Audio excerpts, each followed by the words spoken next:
Witkoff's meeting with Putin in Moscow. The first sensational statement. Explosions in central Moscow, an assassination attempt on Putin's chief weapons inventor. Russia is preparing for a major offensive as early as this week. Will they go for Kyiv again? Ukrainian drones attack Russia's Caspian Fleet in Dagestan. NATO is preparing for a preemptive strike on Russian territory. The main target in Valdai is known. Return to the Union. Russian researchers have been banned from communicating with foreigners. Russians are facing hunger. 40% of next year's budget will go to war and security forces. An epic video. A Russian warship opened fire on its own.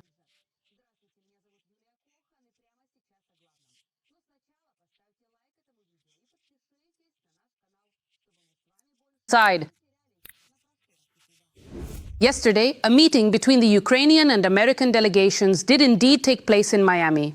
U.S. Secretary of State Marco Rubio stated that both sides are already halfway toward ensuring Ukraine's independence. He also noted significant progress in the negotiations.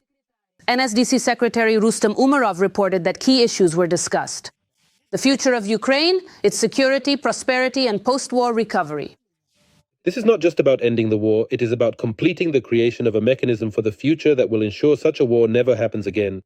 Trump's special representative Witkoff assessed the negotiations with the Ukrainian side positively and confirmed that tomorrow he will depart for Moscow to meet with Putin on Tuesday.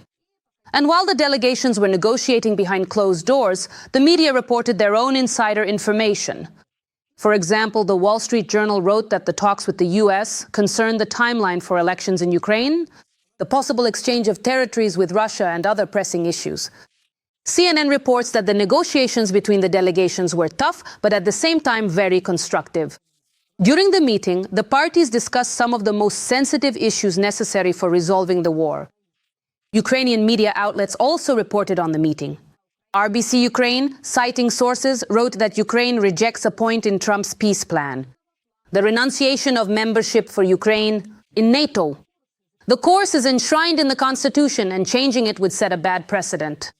Ukraine also believes that some sensitive issues of the peace plan can only be resolved at a meeting between Zelensky and Trump. Subsequently, after the meeting, the Ukrainian side made a statement. We have concluded a difficult but productive round of negotiations in Florida. There is tangible progress on the path toward establishing a just peace. And then Trump, who before his presidency had promised to end the war in Ukraine within 24 hours, stated that he does not have a clear timeline for ending the war. The first stage has taken place, and now we will watch to see what happens next. What's new on this front? Putin will have his say.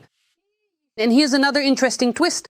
The esteemed High Representative of the European Union for Foreign Affairs and Security Policy, Ms. Kaja Kallas, a prominent figure in international relations, recently articulated her perspective, stating with considerable emphasis that this particular week could indeed prove to be profoundly decisive for the intricate and often challenging processes of international diplomacy.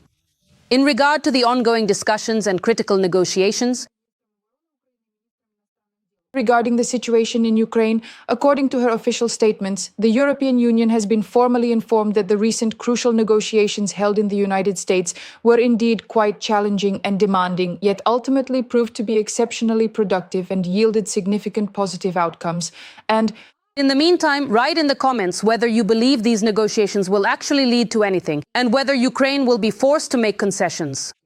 Reading the comments under previous episodes, I see that many of you are watching us from Kazakhstan, Moldova, Europe, and even the USA. We, Ukrainians, are very grateful to you for your support and proud that we have such reasonable viewers. Let us know in the comments under this episode as well. Where are you watching us from, and do people around you support our fight against the empire of evil? I always enjoy reading your comments. And for now, we continue. The most interesting part is coming up. Next, we'll talk about the situation at the front. A new massive Russian offensive could begin as soon as next week. This is being reported by our military as well. The command has ordered the soy meat chunks with the anthem to push forward at any cost along the entire front line, especially next week. They'll be thrown into battle and die in droves because the main Puil needs to show the Americans something during the diplomatic talks. The guys are ready to become 200ths killed in action. It will be tough, but there will be a lot of mangled corpses. Military journalists are writing about this as well. The situation is such that negotiations are in full swing. Again, they probably brought them maps. There is information that next week there will be an escalation along the entire front line. The enemy needs to show some successes. Our task is not to let them achieve those successes. It is also known that the enemy has already advanced near Mirnohrad. But despite the enemy's fierce pressure, the defense forces have cleared Ivanivka in the Dnipropetrovsk region.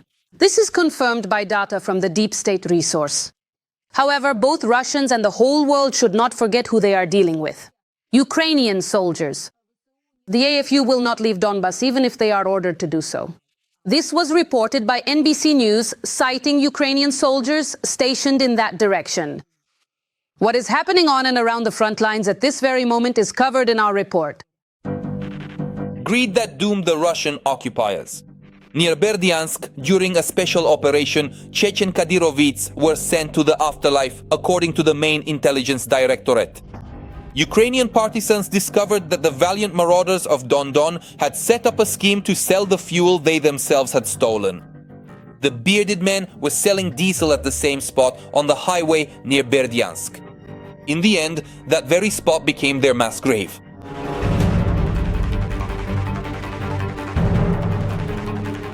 As a result of targeted strikes, the main intelligence directorate successfully hit 2 vehicles used by the Akhmat fighters.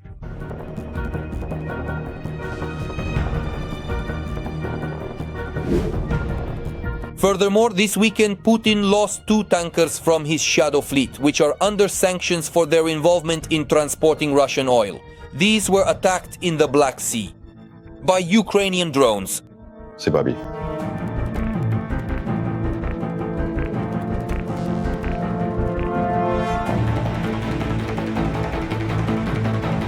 The Kairos tanker and Varat, I think that's right, encountered Ukrainian drones. The incident happened near the coast of Turkey, but in neutral waters, so there can be no claims against us. How did it happen? It is reported that these were SBU drones, according to sources, but the sources apparently are not just ordinary ones, but very special, because they even leaked the video. And this attack on Russian tankers, well, de facto, not de jure, but de facto Russian tankers, will have simply incredible consequences. We have finally decided to impose our own sanctions on this issue. So we are attacking not only Novorossiysk, not only Tuapse, but also accordingly these tankers that are transporting oil. Well, or these ones in particular are not transporting now, but used to. Russians will find no peace, neither at sea nor on land. In fact, the armed forces of Ukraine are giving the occupiers no respite on every single section of the front without exception. A video report on Ukrainian border guards shared the results of their work. Their drone operators destroyed enemy shelters, communication equipment, and UAV control antennas in the northern Slobozhansky direction.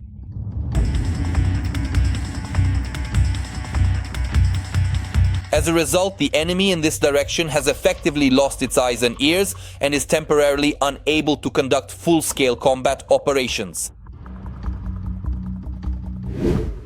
The enemy is not faring much better in their own rear either.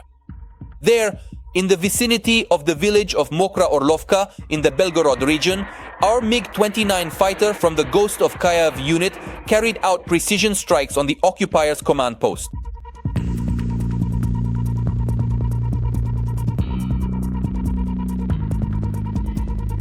The Kremlin does not admit which of the Russian generals was hit by the Ukrainian fighters' strike.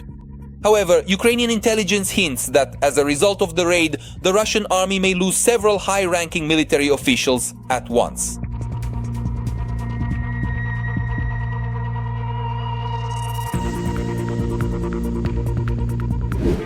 Nevertheless, the Russian army continues to put on a brave face and desperately tries to prove to the whole world, and apparently to Putin first and foremost, that the so-called special military operation announced by Moscow is going according to plan. So following the old tradition, Russian flag bearers tried to raise their tricolor over the building in Vovchansk, implying that the settlement was already under the occupiers' control. But there was a hitch. A Ukrainian drone disagreed with them. We are sending a message to Vladimir Putin and not just to Vladimir Putin, that all his stories about everything going according to plan, and that he is in a state of permanent composure, and that none of this affects him at all. Well, in short, his assessment of the situation is incorrect. And here are unique shots from a Ukrainian unmanned ground vehicle equipped with an M2 Browning machine gun in the middle of the night. It encountered Russian armored vehicles on the road. For the occupiers, the encounter was a complete surprise, and for the crew of the MTLB and the armored vehicle itself, it was their last combat mission.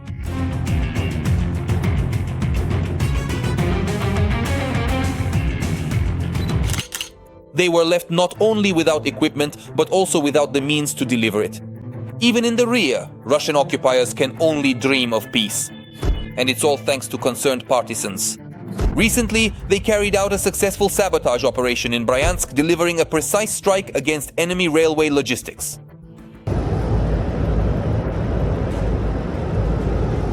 As a result, the electric locomotive used by the Russian army to transport military cargo was turned into a pile of scrap metal. This created significant problems in supplying the occupying front and disrupted the schedules of trains carrying ammunition, equipment and fuel that were being prepared for dispatch to the front line in the Sumy direction. Overall, in the past day alone, the Russians lost at least 5 tanks, 7 artillery systems, 2 MLRs, as well as another 1,000 soldiers. greetings to all you dear Russians. I never cease to admire the courage and heroism of Ukrainian soldiers. They are holding the front and standing up to a massive horde that vastly outnumbers them. That's why I urge everyone to support the Ukrainian armed forces. And if you can't do so financially, write them words of support in the comments. I know they're watching us. Oh, those unforgettable nights in Russia. Ukrainian drones are the ones creating the festive mood. Just imagine the friendly drones made it all the way to Caspian in Dagestan.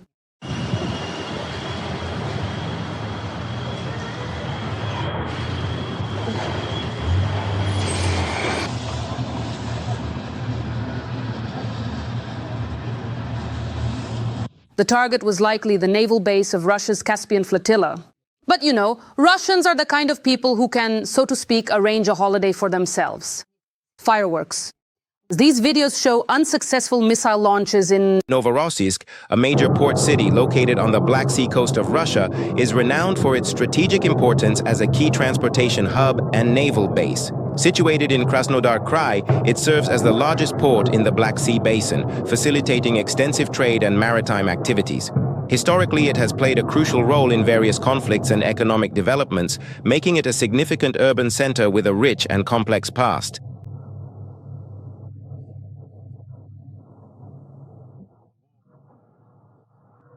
Whoa, wow, ooh, that is truly, absolutely quite incredible.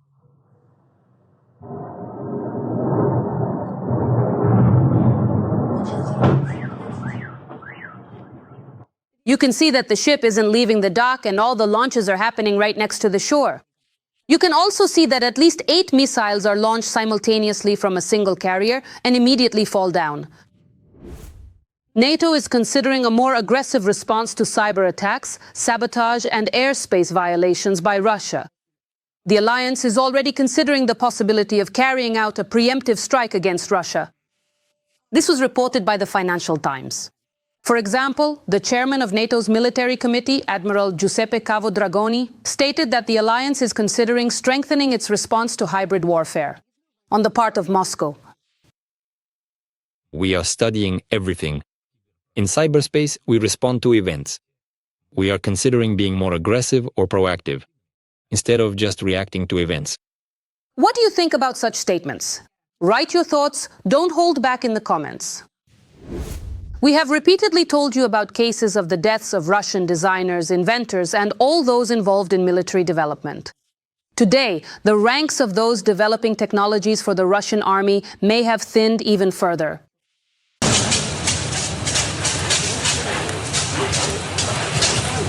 A car exploded in Moscow. The car belonged to a scientist from the Stelmach Polyus Research Institute. The enterprise is part of Rostec and is engaged in the development and production of military products, specifically laser equipment. The Land Cruiser, which is seen burning in the video, exploded in the morning near the home of that very scientist. The owner of the car, and likely the intended target, was fortunately away on a business trip. According to the Telegram channel 112, the car belongs to a 41-year-old doctor of physical and mathematical sciences and a specialist in quantum electronics who works at the Stelmach Polius Research Institute. Before the explosion, he had left on a business trip to Southeast Asia, according to Moskovsky Komsomolets. And a few more words about the scientist's place of work. The institute is under US and EU sanctions due to the invasion of Ukraine. In the European documents justifying the sanctions, it is stated that products from Polius can be found, for example, in Sosna 1 missiles and the self-propelled mortar Nona. among the Institute's developments is the LCD 4.1 laser target designator rangefinder, which is used for reconnaissance of ground targets and support, in both daytime and nighttime firing conditions for artillery and aviation. If this was an assassination attempt, do you think there will be another attempt, or was this a warning? Write in. And while Russian science, under sanctions, is trying to create yet another no-analogs product, the Kremlin itself is putting obstacles in the way of domestic developers and scientists who are once again working for Russia's military machine. There was always one thing in focus, and that is the development of Russian science and the development of Russian science as part of global science. I'm pleased to note that this work is ongoing. The work is ongoing according to plan. The fact is, the Russian government has issued a decree that prohibits Russian scientists and scientific organizations from cooperating with foreigners without approval from the FSB. The document requires that information about foreign participants in scientific projects, including Russian organizations with foreign founders, be entered into the Unified State System for R&D accounting. The Ministry of Science and Higher Education is required to transfer this data to the FSB within 5 days of registration. The FSB is given 60 days to review the request and make a decision on whether to grant or deny access. Do the authorities realize they're shooting themselves in the foot? That's an open question. But it seems to us that with these actions, they want to protect their precious, unparalleled developments. It's just curious, does the Kremlin really think anyone wants their secret Ur-Stoyan missiles, which just the other day had an epic failure during testing?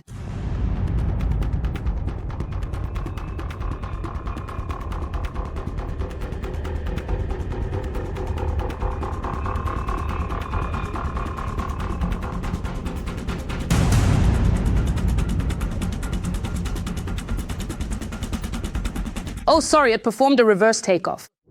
Every voice matters. Join our community, support independent journalism and help us bring you the truth from Ukraine.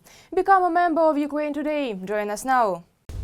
The well-known propagandist Solovyov has gone not, unfortunately, to Kobzon's concert. The foul-mouthed propagandist claimed that he visited the front in the Dnipropetrovsk region. Dnipropetrovsk region. These are the trenches, the moat, the dividing line. We're at the border.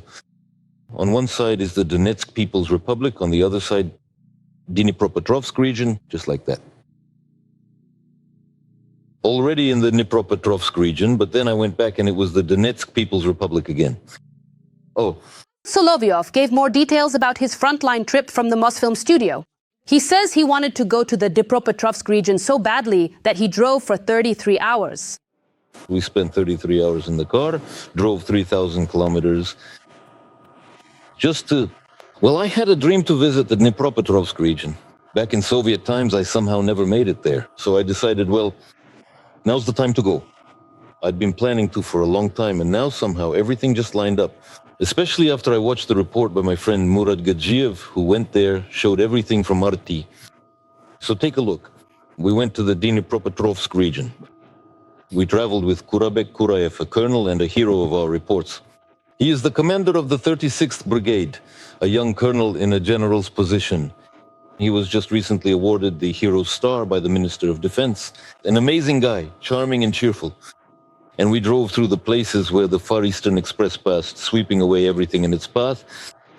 Well, take a look at how Kurabek and I traveled from the Dnipropetrovsk region back to the Donetsk People's Republic. So this is the land here. Already Dnipropetrovsk region. Yes, here and over there you'll see Yagaza, Rov. This is already the border with Donetsk region. So right now we're moving from Dnipropetrovsk region into the Donetsk People's Republic. That means we've already gone more than 30 kilometers in. Yes, we're already deep inside. Here are their vehicles destroyed here. Here's their American Humvee. Yes, a Humvee, this one that's been hit. And is this a Kazakh or what is it? I think it's a Kazakh. They also cut it down, turned it into a buggy. Here you go, the defensive line has started already, trenches. So this is essentially the dividing line, right? This is it. The dividing line, yes. So this is the border itself, it goes right here. Here is the border itself. Look how they tangled it all up together. First comes the Yagaza, that's how they defended it here. It didn't help. Nothing helps them. If you ask me, the setup is unrealistic. And what do you think? Would Solovyov go beyond the territory of Russia? A record 40% of the Russian state budget for 2026 and the following 3 years? Putin is allocating to the war and the security forces? We will tell you which budget sectors will suffer because of the Kremlin dictator's expansionist ambitions. A third of the budget for war and record sums for the military sector since the Soviet era. Putin has signed the Russian Federation's budget for the upcoming year 2026. The government will have to finance the amendments proposed by the president. And he couldn't propose anything except tightening belts and increasing military spending. So, according to the document, about 30% of the budget is planned to be spent on the army, which is almost 13 trillion rubles. As the Moscow Times notes, nothing like this has happened since the Soviet era. Also, just under 4 trillion is allocated to the national security category, which funds the Ministry of Internal Affairs, the National Guard, Special Services, and the penitentiary system. All of these agencies, to one degree or another, are also involved in the war against Ukraine. According to experts, the budget simply cannot withstand such a burden. All these statistics, this is really quite significant. It reminds me of the late Soviet period, when they tried to improve the overall picture of GDP and inflation with some single attractive indicator that looked good to them. Well, in short, you get it. It's all nonsense, really. That inflation is high, that GDP is at zero, and now apparently in the fourth quarter it will be in the negative. All the official figures they release are, well, not exactly completely made up, but they do try to embellish things with some isolated positive indicator. But you can already count the good indicators in Russia on the fingers of one hand, and by 2026 there will be even fewer because record amounts of money for the war have to come from somewhere. So the share of social spending in the Russian budget next year will drop from the pre-war 38% to 25%. Spending on economic support will fall from 17.5% to less than 11%. In both cases, these are the lowest figures in the past 20 years. Let me remind you that starting January 1st, the value-added tax in Russia will increase from 20% to 22%. The transport tax and the environmental tax will also rise significantly. And now they're coming up with some completely new types of taxes. I joke that soon they'll be charging us for air because they really do need the money to cover the budget deficit. Then 2026 hasn't even arrived yet, but according to the official forecasts of Putin's economists, a deficit is already guaranteed. After all, the country expects to earn just over 40 trillion rubles but plans to spend more than 44. The difference, just for a second, is $166 billion. Of course, they need to explain that the high inflation we're seeing today, and in reality it's not going anywhere, inflation remains high. They need to explain that this is caused by some temporary factors. They need to explain that supposedly our overall numbers look good. At the same time, some indicators are lagging behind tremendously. For example, the deficit of regional budgets is projected at 800 billion rubles, while aid from the Kremlin is set at only 30 billion. This means that regional budgets will have to make very serious cuts to their budget items of expenditures. And what can they cut? Once again, payments to contract soldiers, since this is a very large part, a very large share of their regional budget expenses. well, after that, they'll have to start cutting social spending. Social spending, spending on repairs and maintenance of utilities and so on. At the same time, experts note that the Russian budget was drafted over several months and the risks factored in were only up to the beginning of autumn at most. But Trump, with his sanctions against Rosneft and Lukoil, created enormous problems for Russia at the end of the year. As for Lukoil and Rosneft, of course, the situation is difficult for Russia because these two companies account for almost 50% of total export volume. But despite all the obvious factors, officially everything is fine in Russia. After all, they try to shift the deficit onto the regions. In Moscow and St. Petersburg, as always, everything is fine. Which means they can write again a new report about economic growth. Here's an interesting point, for example, about GDP. That is, they could very well show the real picture that GDP has been at zero for the second or third quarter in a row. But they still draw in something like 0.6, so they can say like, no, we're not in a recession yet. Notably, 2026, according to analysts' estimates, comes with its initially unrealistic figures. Might finally force the deep people to take to the streets. And this concerns, first and foremost, the residents of Russia's remote regions. That's all there is to it. And the wealth of natural resources owned by the Russian Federation as a state, none of it is in Moscow. The main wealth isn't even in the European part of Russia, but beyond the Urals.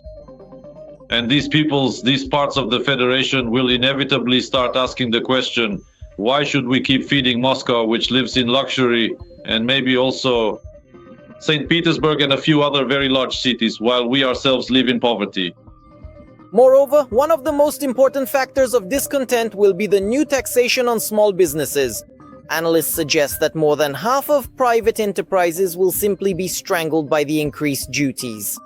Or perhaps their owners will strangle those who came up with this.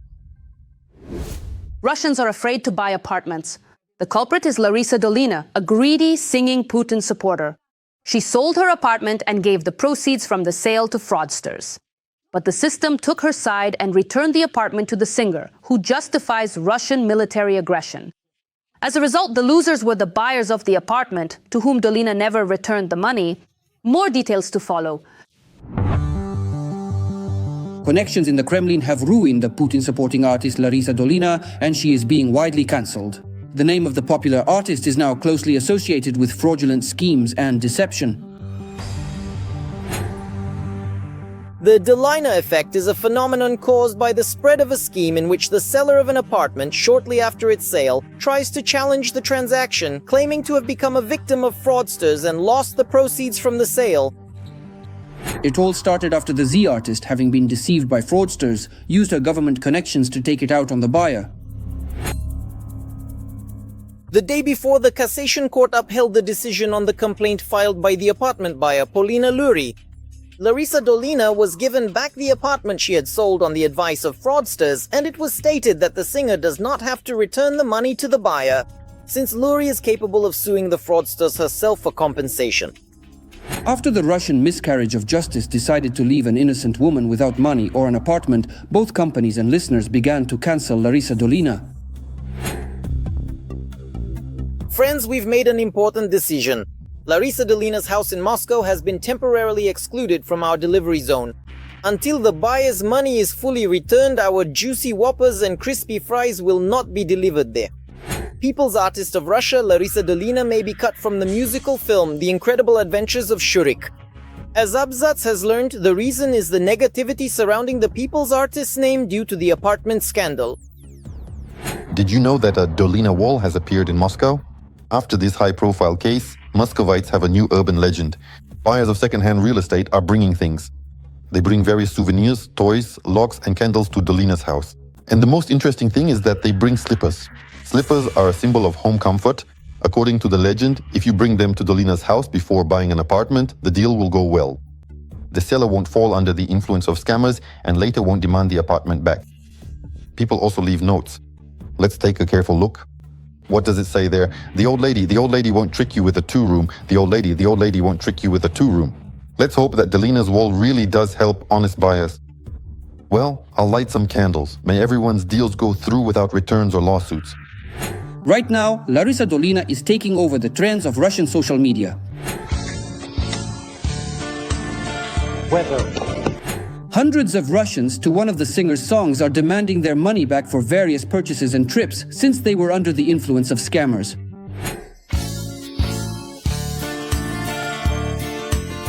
In addition to hundreds of thousands of listeners, Dolina is now facing backlash from her colleagues in the industry as well. According to them, the singer's deceitful actions have cast a shadow over all Russian artists, making it nearly impossible for them to sell their own apartments. Because of my so-called favorite singer, Larisa Alexandrovna Dolina, I can't sell a single one of my apartments right now. I want to help my children with a home. And I myself have long wanted to renovate my house, and I'm also doing repairs for my sister.